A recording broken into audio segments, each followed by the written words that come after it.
जय हिंद दोस्तों, स्वागत है आप सभी का जीएस की पाठशाला में। दोस्तों, ये भारतीय इतिहास का जो सार वाला वीडियो है, ठीक है, उसका ये सेकंड पार्ट है। ठीक है, एक पार्ट पहले अपलोडेड है, अगर आपने नहीं देखा है तो देख लीजिए।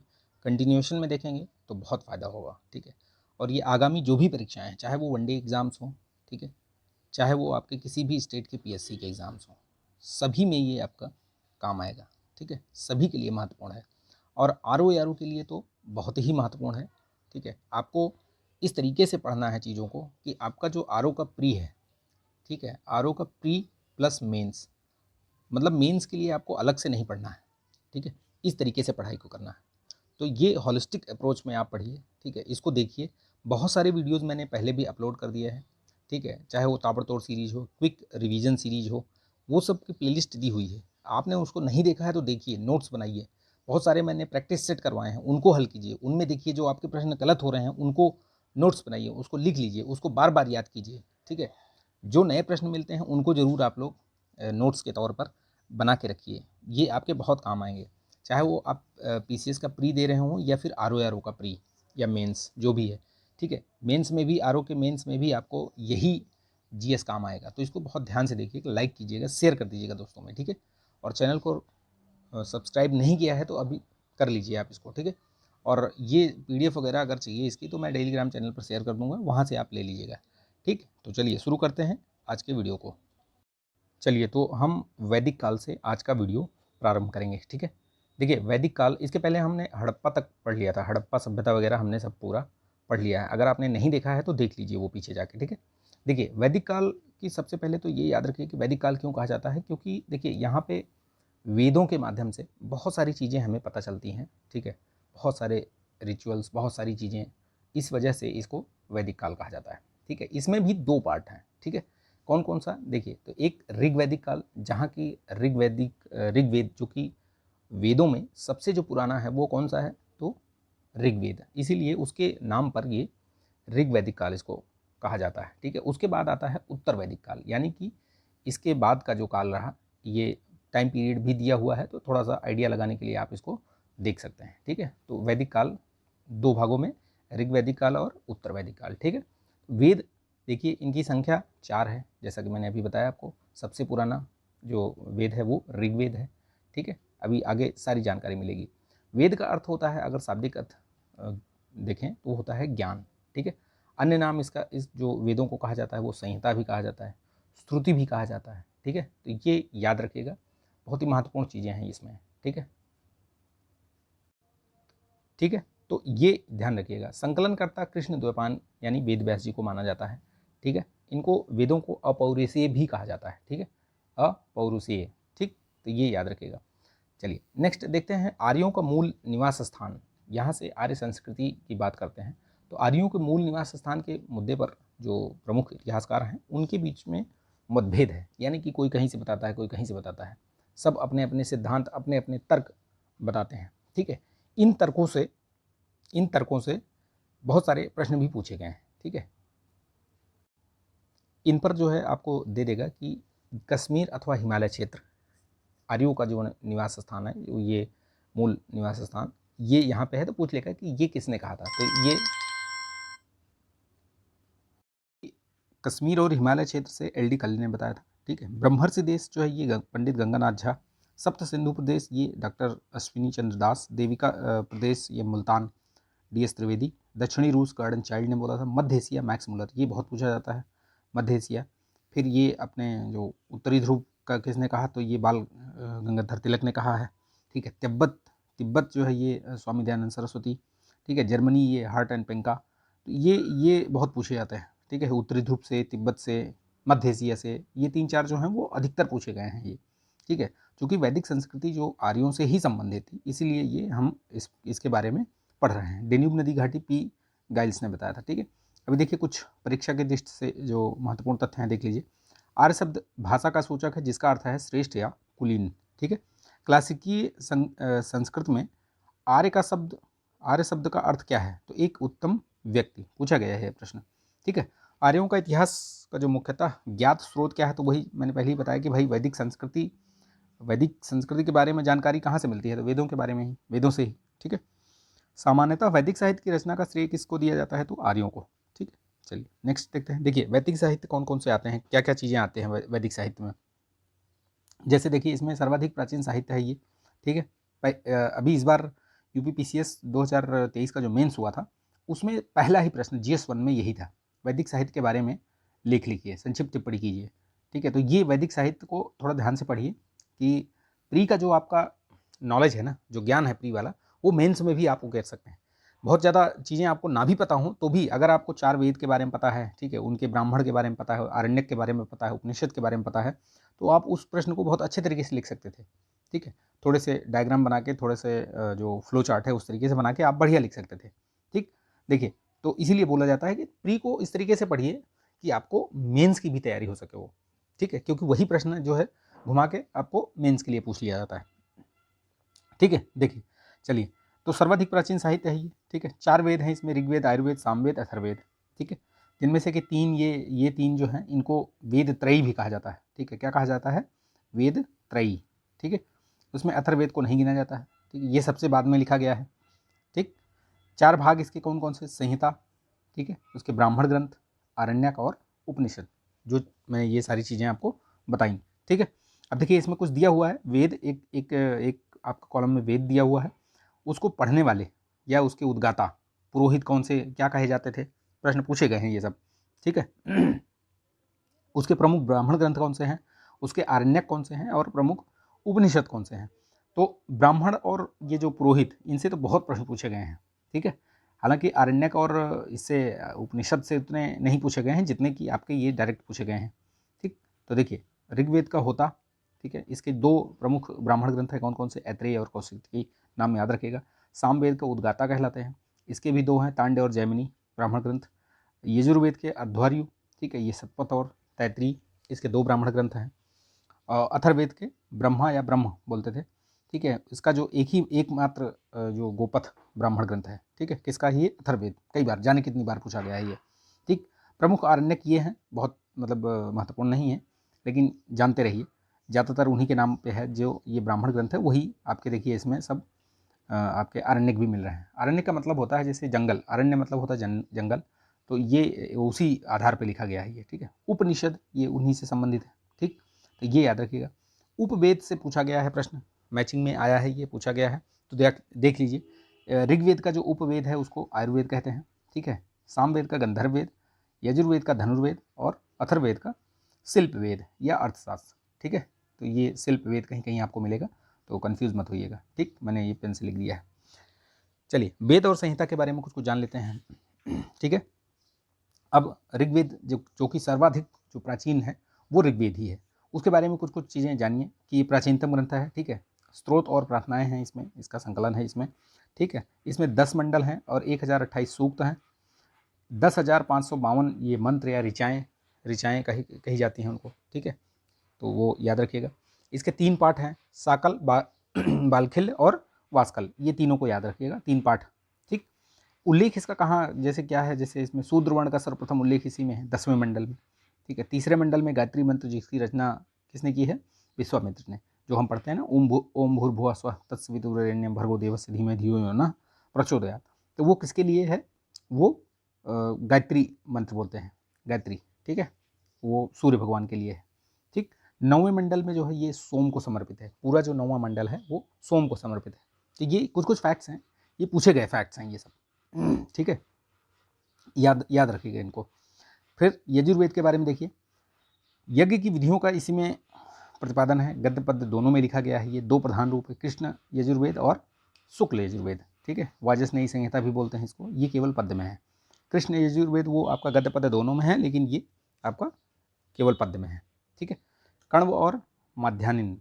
ठीक, ये अंतिम भाग इसका ईशोपनिषद आध्यात्मिक चिंतन से संबंधित है। कौन सा? तो ये यजुर्वेद के बारे में बोल रहा है। सामवेद देखिए, सामवेद में आपका भारतीय संगीत का जनक माना जाता है, जो सारेगामा पाधानीसा ये सब है, वो आपका यहीं से उत्पत्ति हुई है इसकी।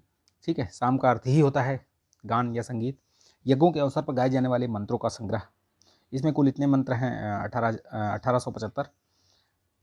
इसके जो पाठ भेद के आधार पर प्रमुख शाखाएं इसकी कौन सी हैं? ये कौथुम, जैमिनी, राणानी। ठीक है, तो ये कई बार ये भी पूछा गया है कि किसकी शाखा है, तो ये सामवेद की शाखा है। ठीक, चलिए अथर्ववेद के बारे में जानिए, क्योंकि अथर्ववेद जो है वो लोक से संबंधित है, लोक जो है ना उससे संबंधित ये वेद है। तत्कालीन लोक परंपराओं, भूत प्रेत तथा विभिन्न औषधियों का उल्लेख इसमें मिलता है। अन्य वेदों की अपेक्षा सर्वाधिक ऐतिहासिक महत्व का ग्रंथ यही है। इसमें कुल 20 मंडल हैं, इतने सूक्त 730, 5987 मंत्र हैं। ठीक है, इसकी 2 शाखाएं हैं, कौन सी? सौनक और पिप्लाद, ये पूछे गए हैं। ठीक है, सौनक पिप्लाद ये किसकी शाखाएं हैं? तो अथर्ववेद की हैं। ठीक, मगध और अंग को इसमें दूरस्थ प्रदेश कहा गया है, तो ये याद रखिएगा, ये भी प्रश्न पूछा गया है। और यहीं पे सभा और समित को प्रजापति की 2 पुत्रियां कहा गई हैं, किसमें? अथर्ववेद में। ठीक है, ये दोनों प्रश्न महत्वपूर्ण है, जहां मैं स्टार मार्क लगाऊं उनको जरूर आप ध्यान दीजिएगा या लिख लीजिएगा। ठीक है, नोट्स बना लीजिएगा। शतपथ ब्राह्मण, शतपथ ब्राह्मण देखिए ये शुक्ल यजुर्वेद का ब्राह्मण ग्रंथ है। शतपथ ब्राह्मण किसका है? ये सबसे प्राचीन माना जाता है और सबसे बड़ा ग्रंथ है ये ब्राह्मण ग्रंथ। ठीक है, ये ध्यान रखिएगा। कौन सा? शतपथ। इसमें बहुत सारी चीज़ों का इसमें उल्लेख मिलता है, जैसे पुनर्जन्म का सिद्धांत, जल प्लावन की कथा, पुरुरवा उर्वशी का आख्यान इसमें मिलता है, पुरुष में यज्ञ का वर्णन मिलता है इसी में, पत्नी को अर्धांगिनी कहा गया है इसी में, कुरु और पांचाल ये वैदिक सभ्यता के सर्वश्रेष्ठ प्रतिनिधि, प्रश्न पूछा गया है ये किसमें कहा गया है? तो ये शतपथ ब्राह्मण में। ठीक है, विदेह माधव की और गौतम राहुगण की कथा ये भी इसी में मिलती है, किसमें? शतपथ ब्राह्मण में। तो ये याद रखिएगा, बहुत ही महत्वपूर्ण जो ग्रंथ है, ब्राह्मण ग्रंथ है, ये शतपथ ब्राह्मण है। ठीक, चलिए, तो जो परीक्षा के दृष्टि से बहुत ही महत्वपूर्ण है उसको मैं स्टार मार्क कर देता हूँ, उसको जरूर आप देखिएगा। ठीक है, देखिए वैदिक शब्द जो है वो उनका अर्थ इसमें दिया हुआ है, जैसे कौन कौन सा शब्द, जैसे कृष्ण अयस किसको बोलते हैं? लोहे को। कुशीद कौन है? उसको क्या बोलते हैं? ऋण। ठीक है, कुशीदिन ये ऋणदाता। ठीक है, वेगनाथ ये सूदखोर, ये पूछे गए हैं ये। ठीक है, ये प्रश्न पूछे गए हैं ये सब। तक्षा बढ़ई को बोलते हैं, स्पर्श या जो स्पर्श वो गुप्तचर को कहा जाता है। ग्रामीणी का मुखिया, ठीक है, ग्रामीणी उसको ग्राम का मुखिया। ठीक, अस्म चक्र, रहट की जो चरखी होती है उसको अस्म चक्र बोलते हैं, तो ये याद रखिएगा, महत्वपूर्ण है। देखिए इसमें कुछ कुछ चीज़ें दी गई हैं, जो इसमें ऋग्वेद में 10 मंडल हैं, तो 10 मंडल के अलग अलग रचयिता हैं। ठीक, जैसे दिया हुआ है, देखिए प्रथम के मधुच्छंदा मेघातिथि, तो ये प्रथम मंडल। द्वितीय के गृहसमद, तृतीय के विश्वामित्र, जिसमें कि अभी हमने पढ़ा कि गायत्री मंत्र का उल्लेख है। ठीक है, तृतीय मंडल में ही। चतुर्थ मंडल का वामदेव, पंचम अत्रि, षष्ठम भरद्वाज, सप्तम वशिष्ठ, अष्टम कण्व और अंगिरस, नवम जो है अंगिरस और कश्यप। ठीक है, और 10वीं में विमदा, इंद्रा, सची व अन्य। ठीक, तो ये याद रखिए। ठीक है, चलिए देखते हैं। देखिए इसमें दशराग्य युद्ध का वर्णन भी है। ठीक है, ये ऋग्वेद पूछा भी गया प्रश्न, ये ऋग्वेद के 7वें मंडल में दशराग्य युद्ध का वर्णन है। ठीक है, इसमें सुदास द्वारा विश्वामित्र को हटाकर वशिष्ठ को पुरोहित बनाए जाने के कारण ये युद्ध हुआ। ठीक है, प्रत्येक पक्ष में आर्य और नार दोनों की भागीदारी रही है। ये परुष्णी, जिसको कि रावी नदी आज बोलते हैं, पुराना उसका जो प्राचीन नाम है परुष्णी है। ठीक है, भरतों के राजा सुदास थे, त्रित्सु राजवंश के थे, और 10 अन्य जो राजाओं का संघ था, इसीलिए इसको दशराग्य युद्ध भी कहा जाता है। ठीक है, तो एक तरफ राजा सुदास थे अकेले, और दूसरी तरफ जो है ये 10 जो ये थे राजाओं का संघ था। ठीक है, तो इसलिए ये याद रखना, ये इनके नाम याद रखिएगा कौन कौन से थे उसमें। पंचजन तथा 5 लघु जनजातियाँ कौन कौन सी? अलिन, पक्त, भलानस, स्यू और विषाणिन। ये परिणाम क्या होता है कि अंतिम रूप से राजा जो सुदास होते हैं उनकी विजय होती है। ठीक है, चलिए नेक्स्ट देखते हैं। देखिए इसमें 8 ऋग्वेद में इसमें 8 प्रकार के जो स्मृति ग्रंथ में इसमें जो है 8 प्रकार के विवाह बताए गए हैं। ब्रह्म, दैव, आर्ष, प्रजापति, गांधर्व, असुर, राक्षस, पैशाच। ठीक है, डिटेल में नहीं जाएंगे, बस इतना जानिए आप लोग। ठीक है, देखिए उपनिषद, इन्हीं को वेदांत कहा जाता है। ठीक है, इसमें आपको बहुत सारी चीज़ें जानने को मिलती हैं। दर्शन का जो आधार होता है ना, जिसको फिलॉसफी कहते हैं, वो आपको इसी में मिलता है, वेदांत में। ठीक है, उपनिषद में। इसका शाब्दिक अर्थ होता है ज्ञान प्राप्ति हेतु शिष्य का गुरु के समीप बैठना, यानी उपनिषद। ठीक है, उप मतलब समीप बैठना। ठीक, जैसे कुछ कुछ चीज़ों का उल्लेख किस किस उपनिषद में है वो बताया गया है, परीक्षा की दृष्टि से महत्वपूर्ण है, इसको आप जरूर ध्यान दीजिएगा। जैसे श्वेताश्वर उपनिषद में मोक्ष का पहली बार उल्लेख किया गया है, किसमें? श्वेताश्वर।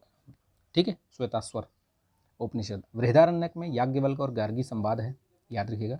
छांदोग्य उपनिषद, ये सर्वाधिक प्राचीन अगर उपनिषद की बात की जाए तो ये छांदोग्य उपनिषद है। ठीक है, इसमें ब्रह्मचर्य, गृहस्थ, वानप्रस्थ और तीनों आश्रम का उल्लेख मिलता है। इसी में देवकी नंदन कृष्ण का प्रथम उल्लेख मिलता है, किसमें? छांदोग्य में ही। सत्यकामा और जाबाल कथा इसी में है, ठीक, ये सब इसी में मिलता है। जाबाल उपनिषद में सर्वप्रथम चारों यानी कि ब्रह्मचर्य, गृहस्थ, वानप्रस्थ, संन्यास, इनका उल्लेख मिलता है। अगर सर्वप्रथम 3 का बोलें तो छांदोग्य उपनिषद, लेकिन अगर चारों की बात करें तो वो जाबाल उपनिषद में, ठीक, अलग अलग चीज़ें हैं, 2 चीज़ें बता रहा हूँ। मुंडकोपनिषद में ही सत्यमेव जयते, जो कि आप देखते होंगे लिखा रहता है ना भारत का, उसमें आपको कहीं कहीं दिखता है, ठीक है। और कठोपनिषद में यम नचिकेता का प्रसंग है। तो ये किस किस उपनिषद में कुछ कुछ महत्वपूर्ण चीज़ें हैं जो कि परीक्षा के दृष्टि से पूछे भी गए हैं या आगे संभावना है कि पूछे जाएँ, तो उनको जरूर थोड़ा ध्यान रखिएगा आप लोग, ठीक है। इसीलिए मैंने यहाँ पे स्टार मार्क लगा दिया। देखिए कुछ महत्वपूर्ण यहाँ पे फैक्ट दिए हुए हैं, तथ्य दिए हुए हैं, जैसे कि आर्यों की मूल संस्कृति कैसी थी, तो वो ग्रामीण थी, ठीक है। आर्थिक जीवन का मूल आधार क्या था? कृषि एवं पशुपालन। ऋग्वेद के 24 मंत्रों में ही कृषि का उल्लेख मिलता है, ठीक। उर्वरा क्षेत्र कौन सी होती है? कृषि योग्य भूमि बोलते थे उसको। विनिमय का माध्यम के रूप में निस्क का उल्लेख मिलता है, ठीक है। व्यापार वाणिज्य प्रधानता जो है पणि वर्ग के लोगों द्वारा किया जाता था। उत्तर वैदिक काल समाज कैसा था? तो वो पितृसत्तात्मक समाज था, ठीक है। उत्तर वैदिक कालीन समाज के 4 वर्ण कौन कौन से थे? तो ब्राह्मण, क्षत्रिय, वैश्य, शूद्र, ठीक है। ये सब जो ये वर्ण के बारे में जानकारी कहाँ से मिलती है? तो ये ऋग्वेद के 10वें मंडल में पुरुष सूक्त है, वहाँ से ये जानकारी प्राप्त होती है। गृह सूत्रों में 16 प्रकार के संस्कारों का उल्लेख किया हुआ है, जब बच्चा गर्भ में आने से लेकर के और मृत्यु तक, ठीक है। तो ये 16 प्रकार के संस्कार होते हैं, ठीक है। जो अंतिम संस्कार होता है उसको अंत्येष्टि बोलते हैं, ठीक है। बोलते हैं ना कि अंतिम संस्कार था इनका भैया, आज उनके यहाँ गए थे, उनका वो मतलब उनका देहावसान हो गया और वो अंतिम संस्कार, तो वो 16वां संस्कार वही होता है, अंत्येष्टि या अंतिम संस्कार, ठीक है। तो याद रखिएगा। स्मृति ग्रंथों में 8 प्रकार के विवाहों का उल्लेख, जो अभी मैंने बताया ऊपर, ठीक है, जितने भी विवाह के प्रकार बताए वो याद रखना। गोत्र शब्द का उल्लेख देखिए सर्वप्रथम ऋग्वेद में है। मूल अर्थ इसका होता है समूचे कुल के गोधन को पाले जाने का स्थान, गोत्र, ठीक। उत्तर वैदिक काल में प्रथा के रूप में ये स्थापित हो गया। नवीन अर्थ एक ही मूल पुरुष से उत्पन्न लोगों का समुदाय, उसको गोत्र कहा जाता है। आपने देखा होगा ब्राह्मणों में गोत्र पूछा जाता है, शादी सगोत्र। अभी थोड़े दिन पहले ही, कुछ दिन पहले की बात है, सुप्रीम कोर्ट में एक केस आया था जिसमें कि सगोत्र विवाह को वो मनाही कर दिया था, ठीक है। तो उसके कुछ वैज्ञानिक रीज़न हैं, कुछ बहुत सारी चीज़ें हैं, सगोत्री विवाह नहीं होते हैं, तो ये याद रखिएगा। सुप्रीम कोर्ट का एक डिसीजन अभी आया था हाल फिलहाल में, ठीक है। ऐत्रेय ब्राह्मण के बारे में देखिए, ऐत्रेय ब्राह्मण के अनुसार शासक किस दिशा में कौन से शासकों को क्या कहा जाता था, यानी कि कहीं पे सम्राट कहा जाता था, कहीं पर राजा कहा जाता था, कहीं एक राट, कहीं कुछ, तो वो किस तरीके से, जैसे ये इसका उल्लेख कहाँ मिलता है? ऐत्रेय ब्राह्मण में। देखिए उत्तर दिशा का जो राजा होता था उसको विराट बोलते थे, सम्राट जो है पूर्व दिशा का होता था, पूर्व दिशा में बोलते थे, और मध्य देश में राजा बोला जाता था, भोज जो है वो दक्षिण दिशा में, ठीक। स्वराट जो है वो पश्चिम दिशा का राजा होता था। चारों दिशाओं का जो विजेता होता था उसको एक राट कहते थे। आप कमेंट करके बताइएगा कि एक राट जो है उपाधि किसने धारण की थी, ठीक है, बताइएगा आप कमेंट करके। देखिए प्रमुख नदियाँ जो ऋग्वेद में हैं उनका प्राचीन नाम और उनका अभी जो वर्तमान में जो नाम है, उनसे बहुत सारे प्रश्न पूछे गए हैं मैचिंग में, तो वो याद रखिएगा आप लोग। देखिए जैसे सरस्वती सबसे पवित्र नाम, उसको नदी तमा, देवी तमा या माते तमा ये सब कहा जाता है, वहाँ पे उल्लेख मिलता है ऋग्वेद में। सिंधु जो जिसका कि सर्वाधिक बार उल्लेख हुआ है उसको हिरण्य बोला जाता है, हिरण्य, ठीक।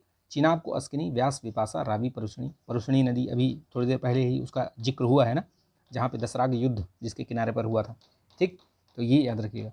झेलम को वितास्ता, सतलुज, सुतुद्री, घग्गर, दृष्टद्युति, गंडक जो है वो सदा नीरा। तो ये महत्वपूर्ण है, इसको मैं स्टार मार्क कर रहा हूँ ये, ठीक। तो आप लोग अगर आपने नोट्स बनाया है तो वेल एंड गुड, नहीं बनाया तो लिख लीजिए इसको, ठीक है।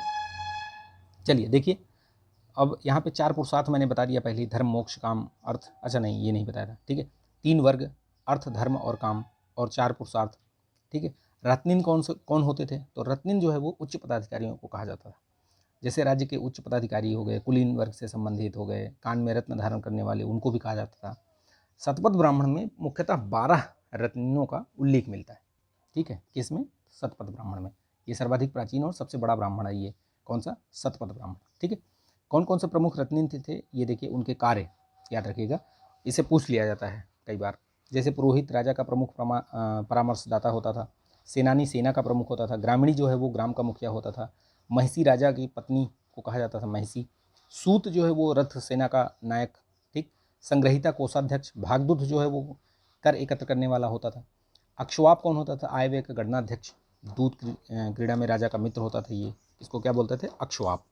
छात्री या क्षता किसको बोलते थे, प्रतिहारी या दवारिक को, ठीक, ये याद रखिएगा। 18 पुराणों की बात मतलब कही जाती है, तो 18 पुराण कौन कौन से हैं वो याद रखिएगा। पहला, सबसे पहला जो है वो मत्स्य पुराण, फिर मार्कंडेय, भविष्य, भागवत, ब्राह्मण, ब्रह्मवर्त, ब्रह्मा, वामन, वराह, विष्णु, वायु, अग्नि, नारद, पद्म, लिंग, गरुण, कूर्म, स्कंद, फिर मत्स्य, यानी कि टोटल मिला के 18 हैं, ठीक है। याद रखिए, एक बार पढ़ लीजिए, याद रहेगा, ठीक। चलिए देखिए, इसमें ऐतरेय ब्राह्मण में चारों वर्णों के कर्तव्यों का वर्णन दिया हुआ है, किसमें, ऐतरेय ब्राह्मण में, ठीक है। ब्राह्मण को क्या क्या कार्य है, वेदों का अध्ययन और अध्यापन, क्षत्रिय राजा भूमि का स्वामी हुआ करता है, वैसे जो है दूसरों को कर देते थे, ठीक है, शूद्र जो है तीनों वर्णों का सेवक, ये अन्य प्रेस्या, इस तरीके से करके लिखा हुआ है, कहाँ पे, ऐतरेय ब्राह्मण में, ठीक है। परीक्षा के दृष्टि से देखिए कुछ महत्वपूर्ण तथ्य देख लीजिए। ऋग्वैदिक समाज की सबसे छोटी इकाई क्या हुआ करती थी, तो कुल, परिवार, ठीक। राजसूय यज्ञ में राजा का जो राज्याभिषेक होता था वो कितने प्रकार के जल से होता था, तो 17 प्रकार के जल से होता था, ठीक। ईरान में अहुर माजदा तथा यूनान में ओरनोज नाम से जाना जाता था, किसको, वरुण को, ठीक है। कुरु जनपद में कभी ओले नहीं पड़े, न ही टिड्डियों के उपद्रव का कारण अकाल पड़ा। यह जानकारी कहाँ से प्राप्त होती है, तो वो छांदोग्य उपनिषद में, ठीक है। उपनिषद के बारे में मैंने अभी आपको बता दिया। कुछ महत्वपूर्ण वैदिक शब्द और उनके अर्थ पूछे जाते हैं प्रश्न में, ठीक है। जैसे जायदस्तम क्या है, तो पत्नी ही गृही है, ऐसा कहा जाता है, जायदस्तम। वहतु क्या है, कन्या की विदाई के समय दिए जाने वाला उपहार या द्रव्य, जिसको दहेज बोला जा सकता है, ठीक है, तो वो क्या है, वहतु, ठीक है। क्षेत्रज क्या है, तो नियोग प्रथा से उत्पन्न संतान को क्षेत्रज कहा जाता है। अमाजू क्या है, तो जीवन भर कुंवारी रहने वाली जो कन्याएं हुआ करती थी, ठीक है। जैसे मतलब आप अभी के उसमें देख सकते हैं, बहुत सारी आपको कन्याएं, लेडीज़ें मिल जाएंगी जो कि मतलब अपने आजीवन वो कुंवारी रही हैं, तो उनको अमाजू पहले कहा जाता था। ऋग्वैदिक काल की प्रमुख संस्थाएं कौन थी, सभा और समिति, जो अभी थोड़ी देर पहले ही हमने पढ़ा था ना, सभा और समिति को प्रजापति की 2 पुत्रियां कही गई हैं, तो वो किसमें, कौन से ग्रंथ उसमें बोला गया है, तो वो अथर्ववेद में कहा गया है, ठीक। सभा में कुलीन या वृद्धों की ये सभा हुआ करती थी, न्यायालय व संसद के रूप में कार्य करती थी। इसका जो प्रधान हुआ करता था उसको सभापति बोलते थे, ठीक। समिति समिति जो है राजा का निर्वाचन यही करती थी। प्रधान इसके ईशान कहलाते थे। विस यानी कि जनसाधारण की ये संस्था कही जाती थी। कहने का मतलब इसको कह सकते हो आप लोकसभा, अभी आज के मतलब वर्तमान युग में इसको लोकसभा कह सकते हैं, और ये वाला एक तरीके से राज्यसभा, पूरा नहीं, मतलब कह सकते हैं कि कुलीन और वृद्धों की जो संस्था होती है वो राज्यसभा में, जैसे अभी भी आप देखिए कि वहाँ पे बड़े जो विद्वान लोग हैं या उस तरीके के कुछ न कुछ अपने जो क्षेत्र में उन्होंने कुछ उपलब्धियां हासिल कर रखी हैं, या इस तरीके से लोग ही जाते हैं वहाँ पे राज्यसभा में जिनका चुनाव होता है, मानते हैं ऐसा, ठीक है। ऐसे हैं भी लोग। देखिए विदथ, ये तीसरी सभा, इसमें सर्वाधिक 122, इसका जो उल्लेख हुआ है ऋग्वेद में, सर्वाधिक 122 बार हुआ है। सर्वाधिक महत्वपूर्ण संस्था हुआ करती थी विदथ, आर्यों की प्राचीनतम संस्था इसको कहा जाता था। उत्तर वैदिक काल में इसका पतन हो गया था, ठीक है, उत्तर वैदिक काल में ये नहीं थी। अब देखिए वही है, ये जो विराट पुरुष का ऋग्वेद में उल्लेख हुआ है, तो ये कहाँ से क्या, किससे कहाँ से क्या उत्पत्ति हुई है, ये चीज़ उसमें पुरुष सूक्त में वर्णन है ये, ठीक। चलिए नेक्स्ट देखते हैं। देखिए वेद त्रयी, अभी मैंने थोड़ी देर पहले ही बताया था आपको, ऋग्वेद, यजुर्वेद और सामवेद, इनको मिलाकर के ये वेद त्रयी कहलाते थे। प्रस्थान त्रयी किसको कहा जाता है, तो उपनिषद, ब्रह्मसूत्र और गीता, इनको मिलाकर प्रस्थान त्रयी कहा जाता है। सभा और समिति प्रजापति की 2 पुत्रियां हैं, ये अथर्ववेद में मैंने अभी थोड़ी देर पहले ही बताया आपको, तो ज़्यादा उसमें डीप में जाने की ज़रूरत नहीं है, जितना मैं आपको बता रहा हूँ उतना मोर देन सफिशिएंट है, ठीक है। देखिए इसमें पृथ्वी के प्रमुख देवता कौन कौन से हैं, तो पृथ्वी, सोम, अग्नि, बृहस्पति, ये पृथ्वी के देवता कहलाते हैं, ऋग्वैदिक देवता हैं ये सब, ठीक।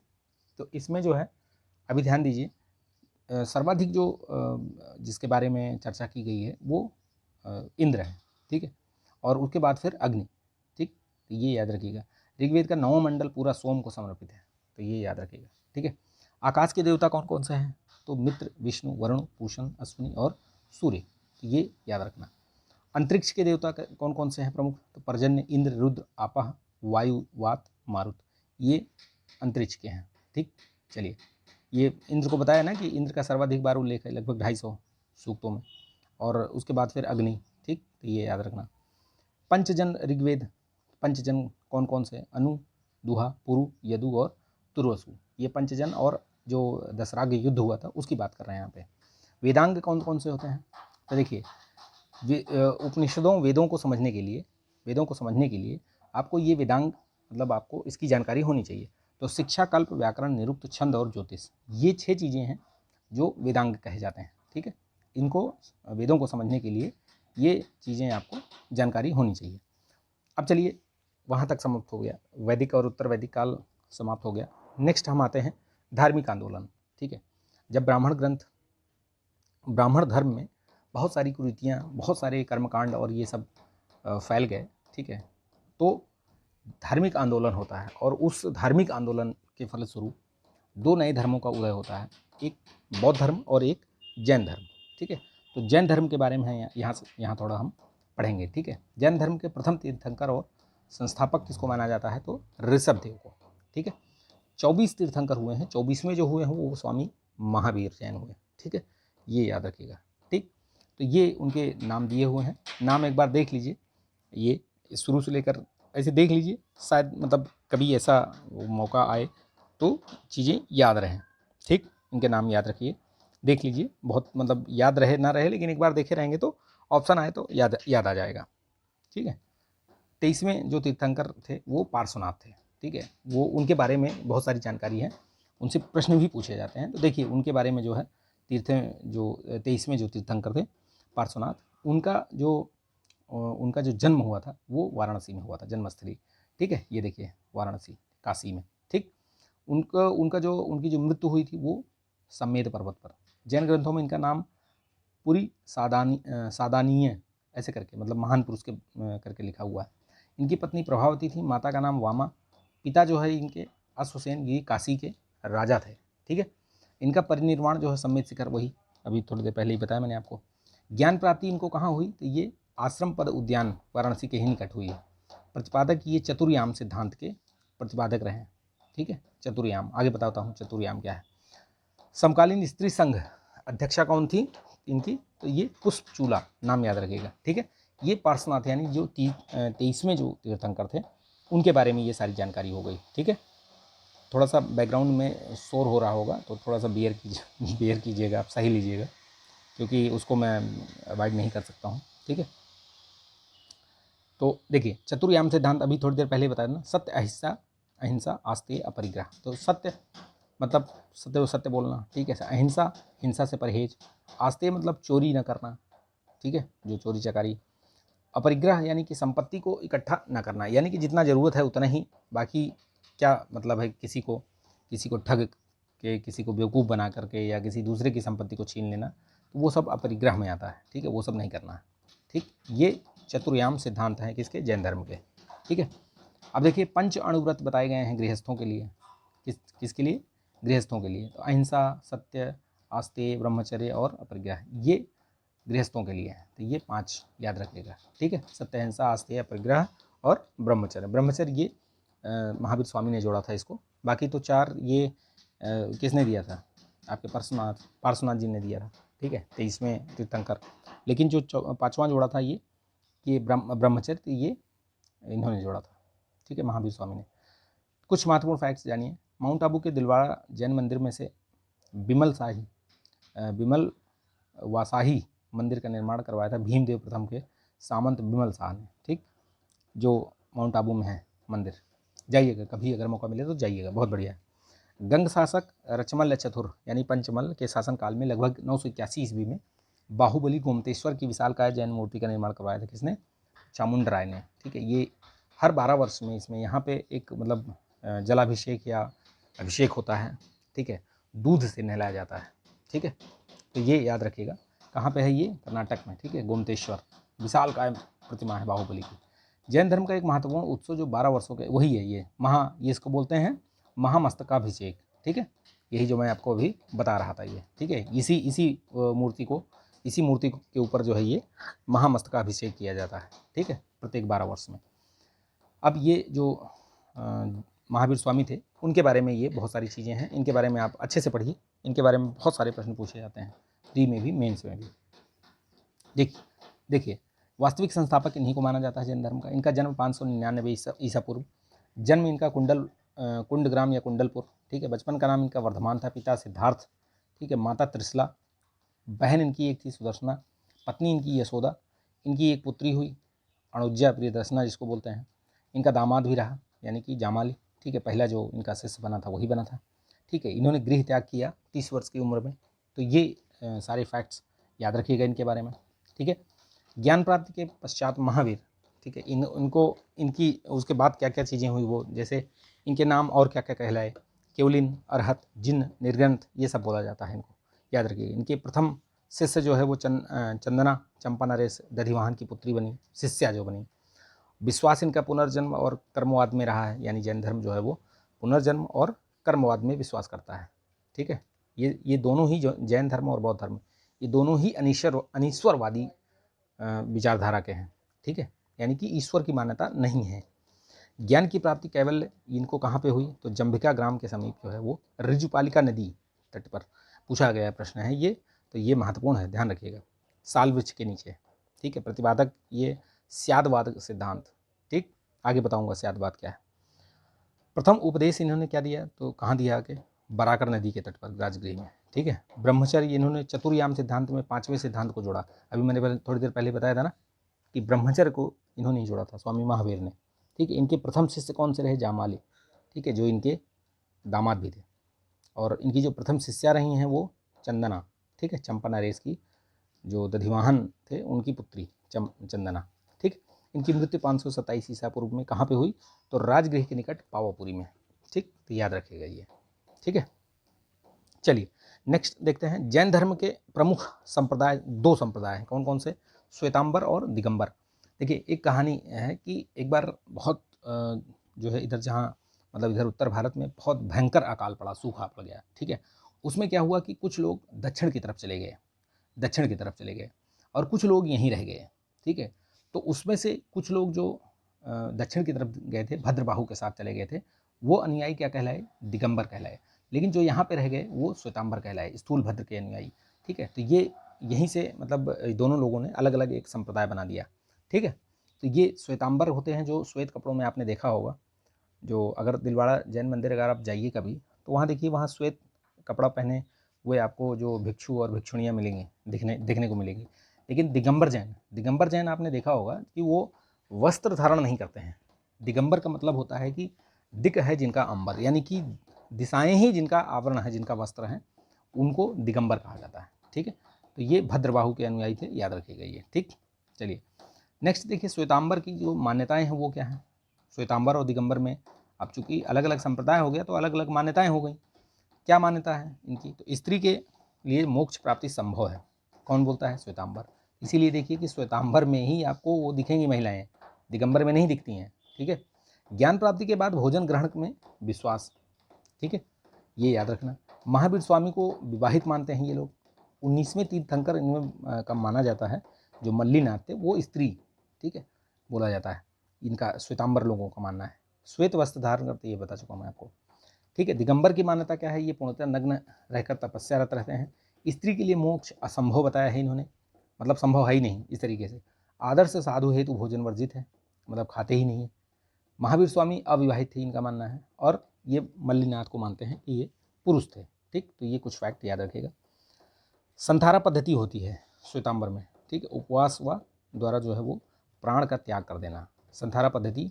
ये अभी खैर अब तो नहीं है, अब तो, लेकिन ये है कि पहले लोग करते थे ये, ठीक है। दिगंबर में संलेखना पद्धति मानते हैं, इसी को अलग अलग बोलते हैं, संथारा और संलेखना पद्धति, ठीक है। अनंत चतुष्टय है, क्या है, अनंत ज्ञान दर्शन वीर्य और सुख, ये इनका अनंत चतुष्टय है, ये एक सिद्धांत है, ठीक है। स्वामी महावीर द्वारा स्थापित संघ 11 इन्होंने संघ गणधर जिनको कहते हैं वो स्थापित किए थे। उनका नाम याद रखिएगा, वैसे बहुत मतलब महत्वपूर्ण नहीं है, लेकिन ये याद रखिएगा कि 11 जो गणधर की स्थापना की थी वो स्वामी महावीर ने की थी, ठीक है। प्रमुख जैन ग्रंथ और उनके रचनाकार, ये जरूर याद रखिएगा, बहुत महत्वपूर्ण है, ये पूछा जाता है ये, ठीक है, मैचिंग में आता है। कल्पसूत्र की भद्रबाहु ने की थी, स्यादवाद मंजरी की मल्लीसेन, न्याय अवतार सिद्धसेन दिवाकर, न्याय दीपिका धर्म पंचविंशतिका पद्मपाणि, परिशिष्ट पर्वन हेमचंद, द्रव्य संग्रह नेमिचंद्र, याद रखना, द्रव्य संग्रह नेमिचंद्र। तत्वार्थ सूत्र ये उमा स्वामी, श्लोक वार्तिक विद्यानंद स्वामी, प्रवचन सार ये कुंद कुंद, ठीक है। ये द्रव्य संग्रह शायद पूछा भी गया है एक बार, नेमिचंद्र, ठीक है। परिशिष्ट पर्वन पूछा गया है, हेमचंद्र। पंचविंशतिका ये पद्मनंद, ठीक है। न्यायदीप का धर्म भूषण, न्यायावतार सिद्धसेन दिवाकर, ये याद रखिएगा, ठीक है। कुछ और देखिए फैक्ट परीक्षा की दृष्टि से। महावीर स्वामी की मृत्यु के पश्चात जैन धर्म के जो प्रथम अध्यक्ष बने थे, कौन बना था? सुधर्मा। सुधर्मा की मृत्यु के पश्चात जैन धर्म के 44 वर्ष तक अध्यक्ष कौन बना रहा? जम्बू, ठीक। अंतिम नंद राजा जो था, उस समय जैन संघ के अध्यक्ष कौन था? तो संभूत विजय और भद्रबाहु, ये दोनों लोग थे, ठीक, याद रखिएगा। कुछ और देखिए, प्रथम जैन सभा जो है 310 ईसा पूर्व में हुई थी पाटलिपुत्र में, ठीक है, स्थूलभद्र की अध्यक्षता में। जैन धर्म के 12 अंगों का संकलन किया गया जैन सभा में, प्रथम जैन सभा हुई थी, ठीक। द्वितीय जैन सभा जो है वो 6ठी शताब्दी ईसा पूर्व यानी कि 6ठी शताब्दी यानी 512 में वल्लभी में हुई थी, गुजरात में, ठीक है। देवर्धि गण और क्षमा श्रवण की अध्यक्षता में, ठीक है। जैन साहित्य में जैन मत का जो संरक्षक बताया गया है वो किसको बताया गया है? तो अशोक के पौत्र संप्रति को बताया गया है। जैन धर्म का महान संरक्षक चेदी शासक था खारवेल कलिंग, ठीक है, ये जैन धर्म का था। माउंट आबू के दिलवाड़ा जैन मंदिर बने किससे बने हैं? संगमरमर से। प्रथम जैन तीर्थंकर ऋषभ देव के पुत्र माने जाते हैं, कौन? बाहुबली, ठीक है, जिनकी प्रतिमा बनाई गई है। महामस्तकाभिषेक होता है ना प्रत्येक 12 वर्ष में, तो वो याद रखिएगा। जैन धर्म के 3 रत्न याद रखिएगा, सम्यक ज्ञान, सम्यक दर्शन और सम्यक चरित्र। प्रमुख तीर्थंकर और उनके प्रतीक चिन्ह याद रखिएगा, पूछे जाते हैं। ऋषभ देव का ऋषभ या बैल, शंभुनाथ का अश्व, सुपार्श्वनाथ का स्वास्तिक, नमीनाथ का नीलकमल, पार्श्वनाथ का सर्पफण, ठीक, ये याद रखना। नेमिनाथ ऋग्वेद में उल्लिखित अरिष्ट नेमि का अन्य नाम है, यानी कि अरिष्ट नेमि को ही नेमिनाथ कहा गया, ठीक है। महावीर स्वामी का सिंह, ये अजित नाथ का हाथी, पद्म प्रभु का कमल, मल्लीनाथ का कलश और नेमिनाथ का शंख, याद रखेगा, ये पूछे जाते हैं ये। अब आती है बारी बौद्ध धर्म की, ठीक है। अभी तक हमने जैन धर्म के बारे में पढ़ा, अब हम बौद्ध धर्म के बारे में पढ़ते हैं, ठीक। तो देखिए, बौद्ध धर्म के संस्थापक गौतम बुद्ध को माना जाता है। इन्हें एशिया का ज्योतिपुंज भी कहा जाता है, ठीक है। इनका जन्म 563 ईसा पूर्व में लुम्बिनी में, ठीक है। इनका गोत्र कौन सा? गौतम। पिता शुद्धोतन, माता माया देवी या महामाया, इनकी पत्नी यशोधरा, ठीक है। इनका विवाह 16 वर्ष की आयु में हो चुका था।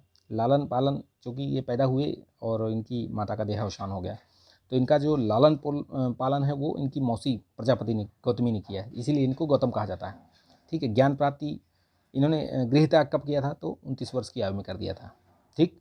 प्रथम उपदेश इन्होंने ऋषिपत्तन सारनाथ में दिया, ठीक है।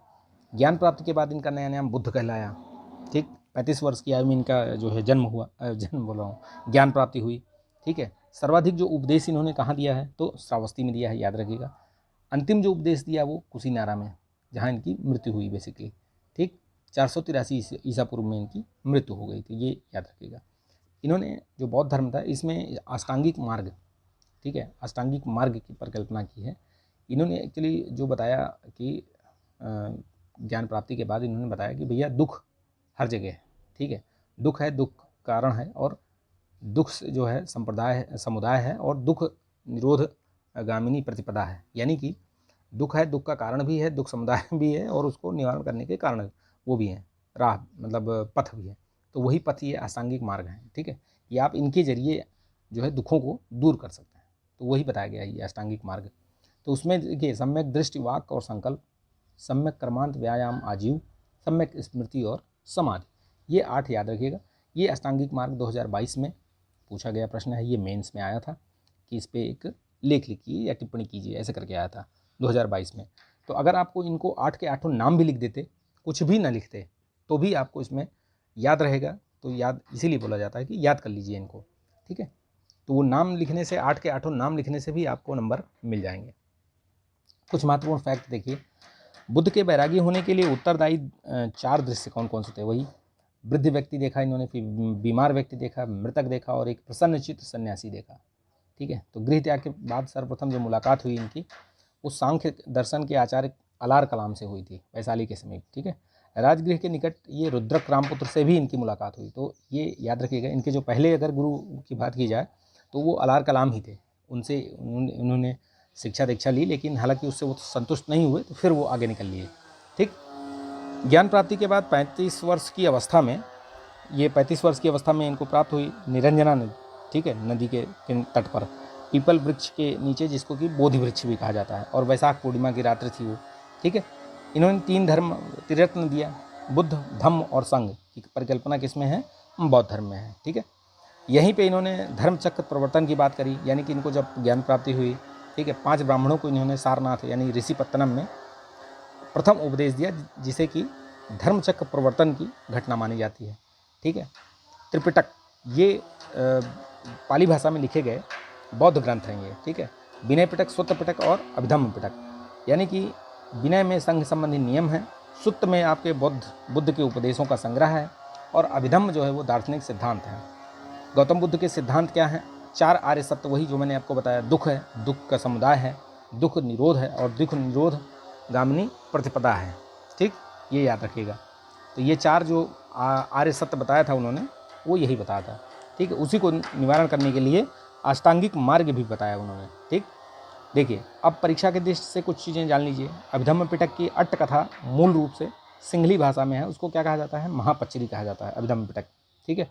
बौद्ध धर्म, बौद्धों का वह धर्म ग्रंथ जिसमें गौतम बुद्ध के पूर्ववर्ती जन्म की कथाएं संकलित हैं, उसको जातक कहा जाता है पाली भाषा में। भूमि स्पर्श मुद्रा की जो सारनाथ की प्रतिमा, बुद्ध प्रतिमा जो प्राप्त हुई है, वो गुप्त काल की है, ठीक है। ये पूछा गया प्रश्न है, ठीक है। सौदाह के पश्चात बचे हुए अवशेषों को भूमि में गढ़कर उनके ऊपर जो समाधियां बनाई जाती थी, उनको क्या कहा जाता था? चैत्य या स्तूप, ठीक है। बौद्ध परंपरा में भावी बुद्ध कौन से हैं? तो वो मैत्रेय हैं। प्रधान बोधिसत्व किनको कहा जाता है? वो अवलोकितेश्वर पद्मपाणि, ठीक, ये याद रखिएगा।